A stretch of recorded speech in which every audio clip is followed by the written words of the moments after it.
Bien, bonjour à tous. On va commencer d'ici quelques instants donc ce webinaire sur la fertilisation pour voir quelle est l'efficacité donc, pour vos apports d'engrais. Si vous avez des questions, je vous invite à les garder et les poser, les poser par écrit là dans l'onglet prévu à cet effet sur la présentation. Donc au programme, la vérification d'abord de l'efficacité des apports d'engrais, c'est-à-dire qu'en fait on va pendant toute cette présentation, vérifier comment, à l'aide d'images satellites, on peut s'aider pour tout ce qui est l'apport d'engrais dans les champs. Donc, par exemple, comment vérifier l'efficacité des apports, repérer une carence, et donc la suivre dans le temps, en fait, suivre son évolution sur la parcelle. Ensuite, comment répartir les apports d'engrais, en fonction de quoi, et finalement comment exporter une carte d'application pour que la modulation qu'on fasse en informatique, elle puisse servir réellement sur le terrain une fois qu'on est dans le tracteur. Donc voilà. Les photos satellites pour commencer, c'est-à-dire sur quoi on va se baser pour parler de l'efficacité des apports d'engrais tout au long de ce webinaire. Le principe de l'outil Spotifarm que vous avez donc en petit à gauche là, à droite pardon, c'est de vous permettre en fait de vous fournir une photo satellite sur laquelle on va analyser calculer un indice de végétation. Et cet indice de végétation, ça va vous donner une carte de votre parcelle avec la possibilité de suivre dans le temps, de détecter des problèmes en fonction justement de la couleur que vous renvoie cet indice de végétation. Donc comment on calcule cet indice de végétation et pourquoi il peut nous aider à détecter des problèmes?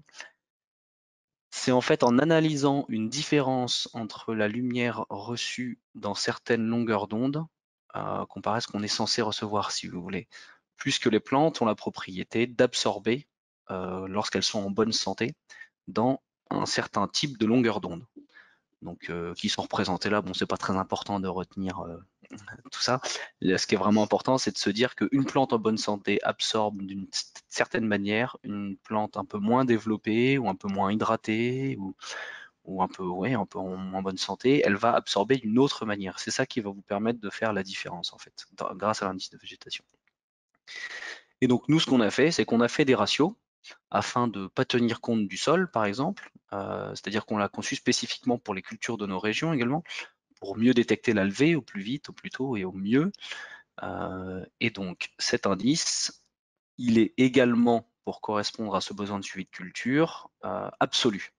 Donc c'est la colonne du haut. Un indice absolu, c'est un indice qui ne va pas varier dans le temps. Donc si je prends une photo au moment de la levée dans un indice qui est absolu, je vais avoir des plantes qui sont légèrement levées. Alors, on va mettre pointeur laser, voilà. Normalement, tout le monde devrait voir là ma souris. Ici, en rose, en haut à gauche, c'est la plante qui a levé le moins vite, et en rouge, une plante qui a levé un petit peu plus vite, qui est un petit peu plus développée. Si vous aviez un indice relatif, peu importe l'époque à laquelle est prise la photo et peu importe le développement de votre végétation, vous auriez toujours la plante la moins développée en rose et la plante la plus développée en vert. Ce qui en fait vous permet de comparer une photo à un jour donné, mais vous permet pas par exemple de comparer entrée-sortie hiver. Si vous voulez vérifier comment s'est comportée votre végétation, votre colza là, pour lequel vous pensez qu'il est en train de manquer d'azote et qui flétrit un peu ou qu'il a subi un coup de gel, si vous voulez comparer une photo entrée-hiver à une photo sortie-hiver, il vous faut un indice absolu qui du coup ne change pas de méthode de calcul en fonction du temps et donc qui va varier. Voilà, pour vous donner un ordre d'idée, un vert comme ça, le plus foncé qu'on va vous fournir sur Spotifarm, c'est un blé qui est en mai, quoi. Quelque chose comme ça. Donc voilà pour l'indice. Et cet indice donc qui varie du marron au vert foncé en passant par rose, rouge, orange et jaune, il dépend de la nutrition azotée de votre plante, de son état d'hydratation, de sa couverture au sol, et de son état tout ça traduit un peu son état de santé. Une plante qui va être attaquée par une maladie, en fait, il y a des bouts de plantes qui vont se nécroser, qui vont dessécher, et c'est ça que vous allez détecter dans l'indice de végétation, qui ne feront plus de chlorophylle, et donc c'est ça que vous allez détecter également dans votre indice.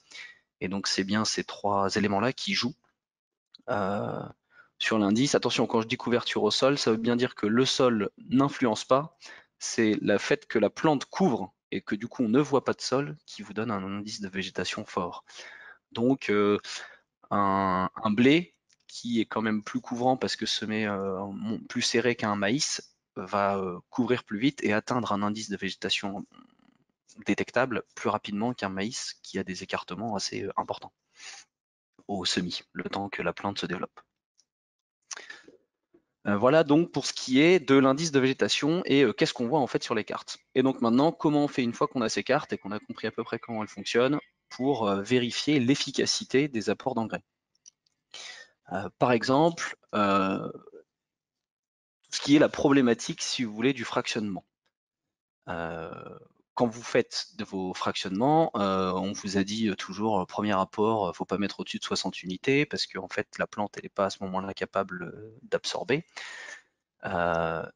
Vérifiez que votre parcelle, elle va bien absorber cet azote, que y a eu, si vous avez fait du minéral donc en solide, bien eu la pluie qui a fait que la plante a absorbé l'azote, et donc voir sur la photo satellite que ma parcelle passe du jaune à quelque chose, un petit vert clair, bah ça c'est quelque chose que vous pouvez vérifier avec les photos satellites.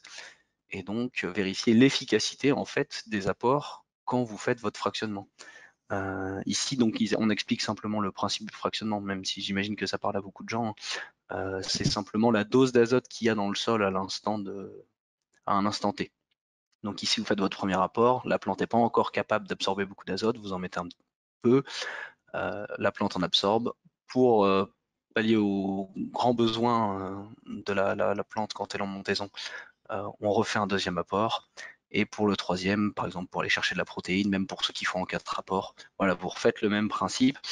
Ça, vous allez être capable de vérifier que votre stratégie en fait de fractionnement a bien fonctionné en vérifiant ce qui se passe sur votre parcelle. De même, pour ceux qui ont des problématiques de choix engrais liquide ou solide, si vous faites des tests, si vous voulez vérifier sur une parcelle que je fais du solide, sur une autre du liquide, d'une année sur l'autre, vous avez changé. Il est vrai que pour une dose totale identique apportée, un engrais solide, même s'il y a d'autres problématiques, par exemple le prix, un engrais solide, il va vous permettre, à dose égale d'azote encore une fois, d'aller chercher du gain de rendement. Donc la solution liquide, elle, est peut-être par exemple un peu moins chère ou plus facile à épandre pour ceux qui préfèrent faire en pulvé ou qui ont de la modulation par exemple sur un pulvé mais qui ne l'ont pas sur l'épandeur solide. Donc il y a plein de problématiques, mais si vous êtes en test pour vérifier en fait comment réellement sont efficaces ou pas du coup vos apports, ces différences-là, vous allez pouvoir les observer grâce à vos images satellites. Et de la même manière, pour rester sur cette problématique liquide-solide, les hétérogénéités d'épandage, si jamais votre table est mal réglée, ce qui arrive plus facilement que sur un pulvé où une buse peut toujours se boucher, mais bon, sur de l'engrais liquide, ça va encore. Mais si votre table est mal réglée, il y a un problème sur, mettons que ce soit une des deux, la gauche, qui aille mal, ça va faire que vous aurez par exemple 36 mètres à chaque tour qui seront mal répartis en termes d'azote. Donc ça, c'est plus des détails à ce niveau-là, mais vous pourrez les voir sur Spotifarm dès que l'azote aura été absorbé par la plante. Donc voilà, et comment ça se passe concrètement sur l'outil. Donc là, on vous a mis une impression d'écran. Après, on ira faire un tour sur Spotifarm pour voir comment ça se passe. Mais le grand principe est là. Vous avez votre parcelle ici, et quand vous la sélectionnez, on vous affiche en fait l'historique de la parcelle qui vous permet de suivre réellement comment votre plante est en train de se comporter. Et donc, voilà, au 27 février, elle en était là. Elle a reçu ses apports, elle a commencé à consommer de l'azote là, et voilà comment elle est en train de récupérer. Donc vous pouvez observer qu'il y a quand même cette petite bande ici qui est encore en rouge. Il y avait une zone ici qui pareil se développe peut-être un peu moins vite. Toutes ces zones qui se développent différemment en fait du reste de la parcelle, on va pas vous dire avec Spotifarm ou avec une image satellite de manière générale pourquoi ça se développe pas, mais en revanche on va vous dire que c'est en train de le faire. Et après, en allant sur la parcelle au bon endroit, du coup, Il suffit simplement de vous géolocaliser sur votre smartphone avec le petit bouton qui est juste là. Et vous savez exactement où vous êtes sur votre parcelle et vous pouvez retrouver les zones qui vont mal et là, avec votre œil expert, dire pourquoi. Qu'est-ce qu'il est en train de se passer là-dessus. Et donc, voilà, pour conclure, entre guillemets, sur le repérage des carences, en fonction de ce que vous apportez, comment vous l'apportez, à quelle dose vous l'apportez, vous pouvez avoir des résultats variés en fonction aussi de comment la plante réussit à l'absorber, quelle variété l'absorbe. Et les images satellites et l'historique vous permettent de vous rendre compte en fait de l'efficacité de votre stratégie culturelle que vous avez adoptée là-dessus. Et maintenant, les carences. Les carences qui, elles, du coup, se reflètent assez simplement, se reflètent toutes sur votre plante de différentes manières, mais systématiquement par une plante, si vous voulez, qui souffre, qui se dessèche, qui se déshydrate, qui va avoir un potentiel de photosynthétique moindre. Et ça, c'est ce que vous détectez et de manière très hâtive en fait avec la technologie du coup des satellites et l'infrarouge, puisque c'est les bandes qu'on détecte pour l'indice de végétation. Donc là, vous avez les différents types de carences, mais ça, encore une fois, vous connaissez normalement. Mais l'idée, c'est bien de se dire que quand, en vrai, j'ai une parcelle qui est comme ça, par exemple, avec des bandes de carence en azote ici, ou en soufre là, je peux, à l'aide de l'outil, là, je vous ai collé des différentes images d'une même parcelle et qui, pareil, varie dans le temps. Vous pouvez suivre en fait ce genre de rond qui pourrait apparaître dans votre parcelle ou ici là un bord de bois et vérifier comment du coup ça se comporte vis-à-vis de ma carence et de la stratégie que j'ai adoptée vis-à-vis de cette carence, les apports que j'ai pu faire. Qu'est-ce que j'ai fait dans ma parcelle et comment du coup au fil du temps elle se comporte. Est-ce qu'elle arrive à revenir ou est-ce que je garde des petites taches ici d'hétérogénéité.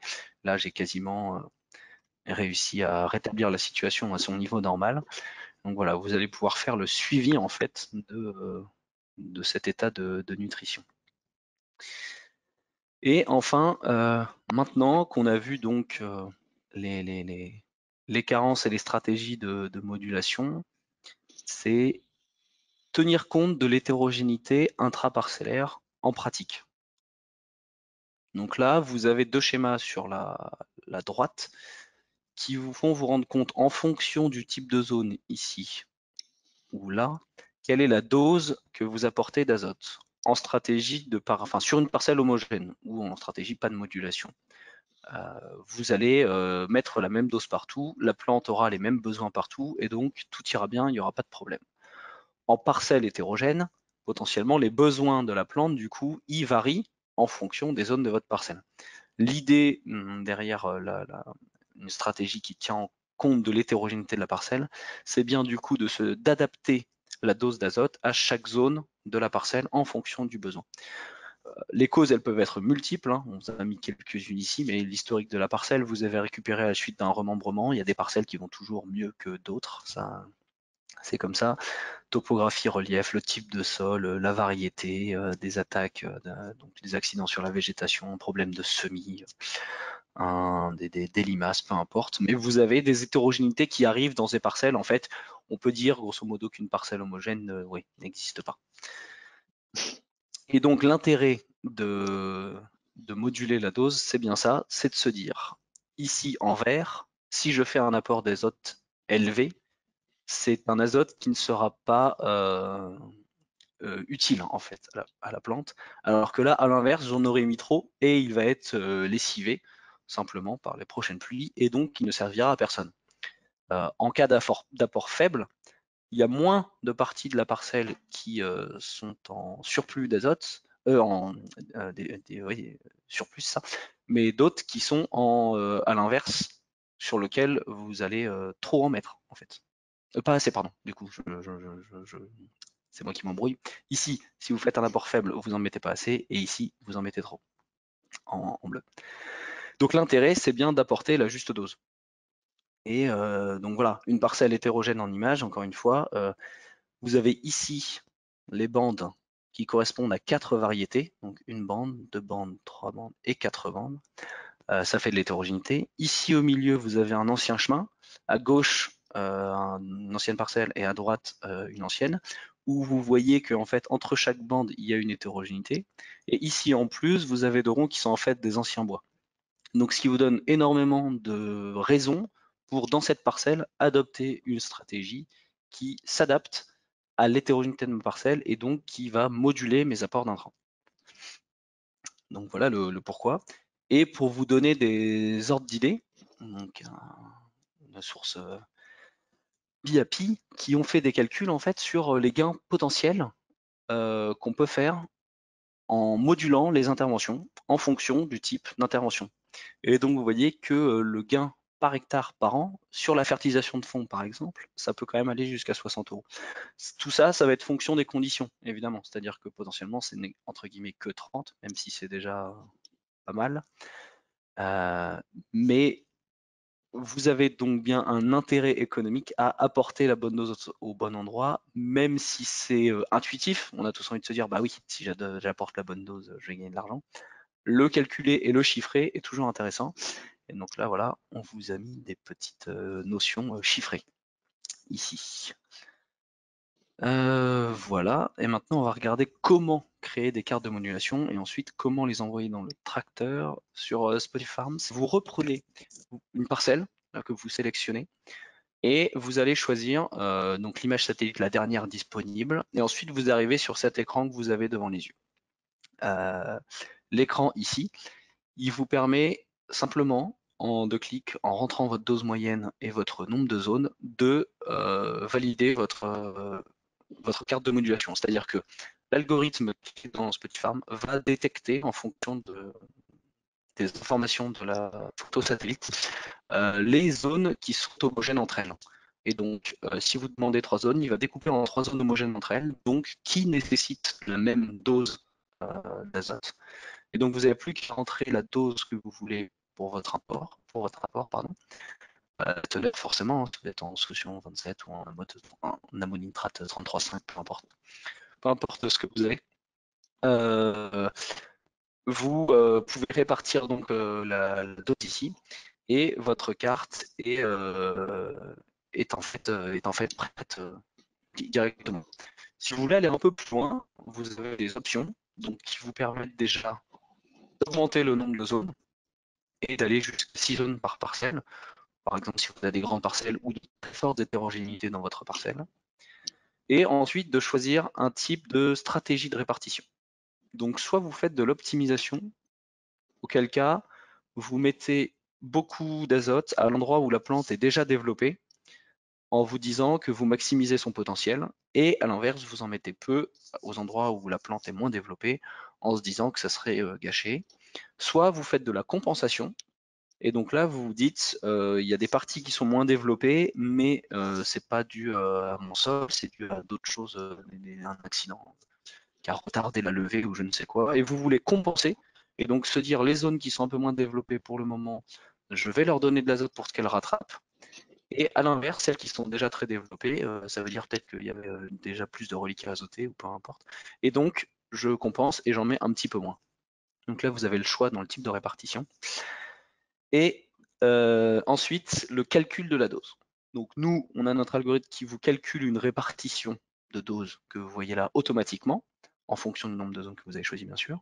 Vous pouvez également passer en manuel et s'il y a une zone où pour une raison X ou Y, vous en voulez 0 par exemple, vous pourrez ici sélectionner 0 en passant simplement le calcul en manuel et donc faire une carte de modulation qui vous va bien. Une fois que vous avez fait tout ça, vous n'avez plus qu'à enregistrer et télécharger et vous avez votre carte de modulation qui est prête à être utilisée. Donc, on a vraiment voulu un outil le plus simple, maniable possible qui vous permettra d'appliquer tout ce qu'on vient de voir au préalable et donc de respecter vos meilleures stratégies de modulation. Voilà. Et une fois que vous avez fait ça, comment vous exportez cette modulation pour qu'elle rentre dans la machine, puisque c'est bien beau de faire des cartes, mais si on ne sait pas moduler avec, ça a moins d'utilité. Donc le format de la carte de modulation qu'on va vous proposer, c'est Shape, donc SHP. Vous avez 4 fichiers qui sont téléchargés, c'est le principe du format SHP. Donc, pas d'inquiétude, c'est normal. .shp, .shx, .dbf, .prj, les 4 ils sont là. Il vous faut les 4 dans la console pour pouvoir moduler. Là, en fonction de votre fournisseur de console, potentiellement, il va vous demander de mettre ces 4 fichiers dans un fichier compressé, ou alors à l'inverse, de ne pas les mettre dans un fichier compressé, de les mettre dans un répertoire particulier. Là, il faut vous tourner vers votre fournisseur de console, puisque eux seuls connaissent les méandres de leur logiciel interne et savent dans quel mode ils souhaitent vos fichiers de modulation. Donc, il faut les mettre dans une clé et brancher la clé à la console à un moment donné, sauf pour ceux qui ont des solutions cloud. Mais comment mettre ces fichiers après, ça c'est du ressort donc du fournisseur de console. Pour ceux en revanche qui n'acceptent que l'ISO XML, sachez que courant de ce mois, d'ici au moins de 3 semaines normalement, on aura de disponible le format ISO XML directement. Sinon, il existe des outils qui peuvent vous permettre de faire la conversion de l'un à l'autre, et donc ce qui vous permettra simplement de moduler, bien que vous ayez sorti un SHP au départ. Mais et sinon, on aura l'ISO XML qui va arriver, qui vous permettra de faire ça directement depuis Spotify. Pareil pour l'ISO XML, c'est comme le SHP, il faut vous tourner vers le fournisseur de console pour savoir, encore une fois, comment implémenter le fichier. Est-ce qu'il faut un répertoire particulier dans la clé USB ou pas? Tout ça est très sinueux. Et donc voilà, en résumé, ce que vous pouvez faire avec Spotifarm, que vous pouvez bien sûr donc télécharger sur vos smartphones, Android ou Apple, pour faire observer vos cartes de végétation, prendre vos décisions, faire votre suivi de terrain et finalement moduler les doses pour ceux qui donc sont équipés ou désirent moduler même à la main. Hein. Il y a des applications smartphone qui vous permettent aujourd'hui de moduler à la main à l'aide de cartes Spotifarm notamment. Comment justifiez-vous que votre carence soit fortement de l'azote et non des carences en PK, quoi, en phosphore et en potassium? Ouais, la carte de modulation que nous on sort, elle se base donc sur l'indice de végétation, mais précisément, enfin plus précisément notamment, sur en fait la nutrition azotée et du coup ce que renvoie la chlorophylle. Si vous avez une très forte carence à un endroit ou une très forte attaque de maladie, euh, potentiellement il peut y avoir une petite confusion dans la carte puisqu'il y a quand même une nécrose qui va vous indiquer un faible, comment dire, une baisse d'indice, on va dire. Et donc là, il pourrait y avoir une légère confusion. Sinon, l'algo qui fournit la carte de modulation, en fait, vous fournit bien en fonction donc des données de l'indice de végétation de base l'état de nutrition de la plante, qui du coup majoritairement corrélé à la nutrition azotée. Hmm. Si vous avez comme dans l'exemple, alors attendez si je reviens, qui est là, ici, encore après. Voilà, ici, c'était pas une carence en azote, ça. On est une parcelle que je connais. Ça, en fait, c'est votre connaissance d'agriculteur, encore une fois, qui va pouvoir vous le dire. Sur un petit rond comme ça, là, Hmm. où en fait, en se déplaçant, on s'est aperçu que c'était pas de l'azote. C'est ça qui vous permet de vous le dire. Et c'est aussi pour ça qu'on permet de faire de la modulation de dose en manuel, parce que cette zone-là, si vous regardez bien, elle sera apparue en fait toute seule sur la parcelle, parce que c'est à peu près la seule qui est dans cet état-là. Et donc vous auriez pu manuellement la passer à 0 ou à autre chose, ou la repasser à une dose normale, afin de correspondre réellement à ce dont a besoin votre plante. Quelle est la précision de la carte? La précision de la carte, du coup, c'est les pixels de base sont de 10 mètres par 10 mètres. Après, on applique un algorithme qui, en fait, va vous permettre d'affiner cette précision en faisant un dégradé de couleur en fonction des pixels. Et quand on vous plantait, par exemple, une bande en RB, on avait fait une jachère fleurie une fois donc de 6 mètres de large, nous on arrivait à voir le détail de 6 mètres sur le long de la parcelle. C'est à peu près le détail minimal que vous allez pouvoir voir. C'est vraiment un ordre de grandeur parce que ça dépendra si vous avez vraiment rien sur une partie de la parcelle versus une énorme végétation à côté. la distinction se fera d'autant plus facilement. Donc, alors qu'à l'inverse, si la différence est minime, c'est plus compliqué à voir. Donc voilà pour la précision. Question de Mathieu sur la parcelle en question qui est toujours à l'écran. Tout à fait, il y a du coup une carence en P et en K, notamment au niveau des bois, mais qui fait qu'en fait la plante est moins capable d'absorber de l'azote. En fait, elle est moins en forme, et donc du coup, dans une stratégie d'optimisation, ça sert quand même d'en mettre moins à ce niveau-là. Donc si je remets mon pointeur ici et là notamment, de même pour le reste de cette parcelle-là, puisque les plantes en fait sont réellement moins en forme sur le terrain, ce qu'on voit, et du coup euh, malgré une carence en fait ici qui est de base due à du PK, votre plante va être moins développée, moins capable potentiellement d'absorber tant d'azote. Donc soit vous faites de la compensation parce Hmm. que vous dites c'est du PK, je fais de la compensation, je mets beaucoup d'azote pour qu'elle se redéveloppe malgré tout, soit vous vous dites je fais de l'optimisation et en fait il y a un historique que j'arrive pas à rattraper sur ces parcelles qui fait que les plantes sont moins développées ici et donc là vous faites de l'optimisation, ça c'est libre choix à vous, mais ça reste pertinent de moduler en fait sur cette base-là. Les cartes sont disponibles tous les 5 jours. Oui, les cartes sont disponibles tous les 5 jours minimum, parfois un peu plus. Enfin, pardon, là je m'exprime mal. Les photos satellites sont disponibles tous les 5 jours et pour certains même tous les 2-3 jours en fonction des passages de satellites. En revanche, s'il y a des nuages, vous n'aurez pas de photos tous les 5 jours parce que la photo est inexploitable. Donc sur un mois, là comme on a eu le mois de mars, sur l'exploitation d'exemple que vous avez là, il y a eu 5 photos dans le mois. Ça vous fait une photo tous les 6 jours en moyenne, quoi. Normal, mais Hmm. les satellites continuent de passer et nous, on continue d'essayer de vous fournir des photos. Ce qu'on fait en plus en ce moment, c'est d'aller chercher une autre constellation de satellites. Comme ça, on vous apportera encore plus de passages de satellites et donc encore plus de photos disponibles, puisqu'il y aura plus de jours où un satellite passera au-dessus de votre tête et prendra des photos. Merci à vous d'avoir suivi du coup. Hmm. N'hésitez pas à revenir vers nous, essayez, créer votre compte Hmm. et nous faire vos retours sur le fonctionnement, les évolutions que vous aimeriez. On attend que ça.